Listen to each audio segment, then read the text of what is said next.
Itong ginagawa ko na Hanabishi top load automatic washing machine. Yan. Boss. Pagbigyan mo ako ng oras. Medyo madami schedule ng mga nakarang araw eh. Yan, so problem nito lagi E3 error. Yan. Naalala mo na, ikaw gumawa niyan dati. Okay, alam, hindi pa nagpa-pandemic na, no? Oo. No. Pandemic na rin ito. Pero hindi ko na rin maalala kung ano ginawa ko rito eh. Ibig sabihin matagal na eh. Ilang taon na. Yan, so ito nagawa ko na ito before many years ago. So ngayon 2024. Yan, so nag-E3 error siya.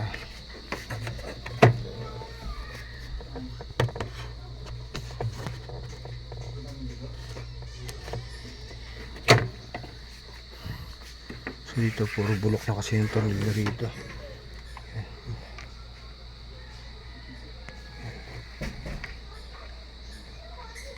Bulok na yung mga tornilyo kaya hindi matanggal.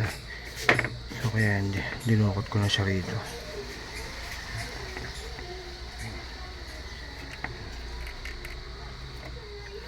So yung wire na pula tatlo, pero itong isa na ito mataba ito. Mataba siya. So itong dalawang payat. Yan. So ibig sabihin yung dalawang payat niya na magkasama. Yan. Pinutol ko na rito yan.